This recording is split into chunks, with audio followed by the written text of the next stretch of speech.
नमस्कार, मी प्राची घाणेकर. महाराष्ट्र एक पाऊल पुढे मध्ये आपलं सगळ्यांचं स्वागत.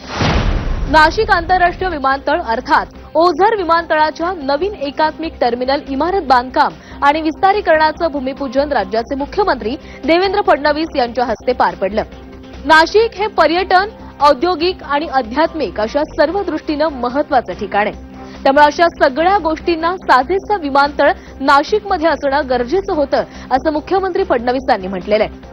तसंच नवं विमानतळ नेमकं कसं असेल हेही त्यांनी सविस्तरपणे सांगितलंय. भविष्यातलं जे काही नाशिक आपण घडवतो, एकीकडे पर्यटन आहे, एकीकडे औद्योगिक नगरी आहे, दुसरीकडे आध्यात्मिक नगरी आहे. अशा सगळ्या गोष्टींना साजेसं एअरपोर्ट हे नाशिकमध्ये असणं गरजेचं होतं आणि म्हणूनच महाराष्ट्र सरकार आणि HAL यांनी एकत्रितपणे हा निर्णय घेतला.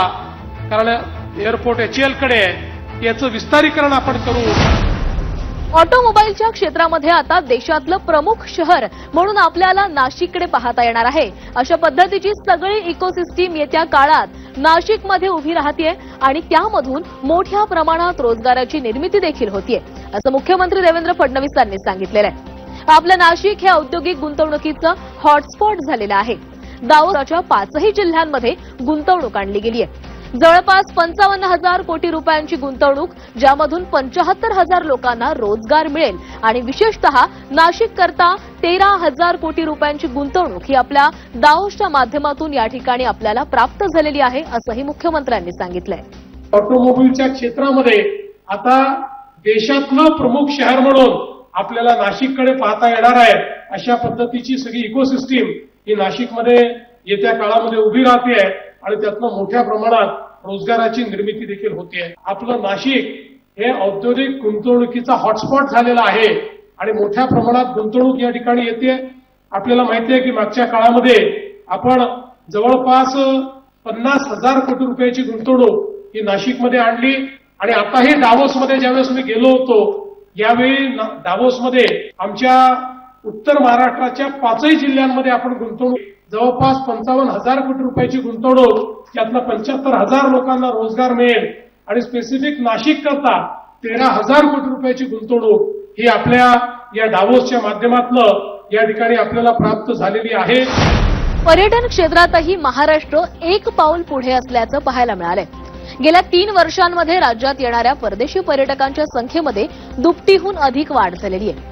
2022 मध्ये महाराष्ट्रात 1.512 दशलक्ष परदेशी पर्यटकांनी भेट दिली होती. हा आकडा 2024 मध्ये वाढून 3.705 दशलक्षांवर पोहोचला असल्याची माहिती केंद्रीय पर्यटन आणि संस्कृती मंत्री गजेंद्र सिंह शेखावत यांनी राज्यसभेमध्ये एका लेखी प्रश्नाला उत्तर देताना दिली आहे. केंद्रीय पर्यटन आणि संस्कृती मंत्रालयानं प्रसिद्ध केलेल्या आकडेवारीनुसार महाराष्ट्रातील परदेशी पर्यटकांचा ओघ हा सातत्यानं वाढतोय. तसंच जागतिक स्तरावर भारताला एक प्रमुख पर्यटन स्थळ म्हणून प्रस्थापित करण्यासाठी पर्यटन विविध उपक्रम राबवले जात आहेत. यामध्ये आंतरराष्ट्रीय पर्यटन प्रदर्शनं, परदेशी टूर ऑपरेटर्स, सोशल मीडिया इन्फ्लुएन्सर्ससाठी आयोजित केल्या जाणाऱ्या सहली, रोड शो आणि भारतीय खाद्य महोत्सवांचा समावेश आहे. हे सर्व प्रयत्न राज्य सरकारं आणि भारतीय दूतावासांच्या मदतीनं केले जात असल्याचं मंत्रालयानं स्पष्ट केलंय. नागपूरमध्ये ॲडव्हान्टेज विदर्भ 2026 खासदार औद्योगिक महोत्सव पार पडला. उत्पादन असो, सेवा असो, सर्व क्षेत्रांमध्ये आता विदर्भाची प्रगती, असं या महोत्सवाच्या उद्घाटन कार्यक्रमामध्ये मुख्यमंत्री म्हणाले. महाराष्ट्रात सर्वांगीण औद्योगिक परिसंस्था असावी, यासाठी जिथं उद्योग कमी आहेत अशा जिल्ह्यांमध्ये जास्तीत जास्त गुंतवणूक यावी, यासाठी आम्ही प्रयत्न करत आहोत. यंदा दावोसमधून 30 लाख कोटींची गुंतवणूक आणली.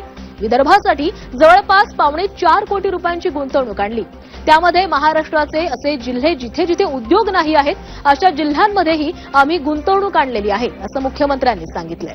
कृषि के क्षेत्र में जो भी नवाचार देश और दुनिया में होता है उसको आप लाने की कोशिश करते हो और ऐसा कहते हैं कि डेटा, AI और सेमीकंडक्टर ये 3 चीजें ऐसी है कि जो आने वाले समय में किसी भी देश की ग्रोथ को डिटरमिन करेगी. टेक्नोलॉजी का क्षेत्र यही ग्रोथ को ड्राइव कर सकता है. आणि या बातम्यांसह महाराष्ट्र एक पाऊल पुढे मध्ये वेळ झाली इथेच थांबण्याची. नमस्कार.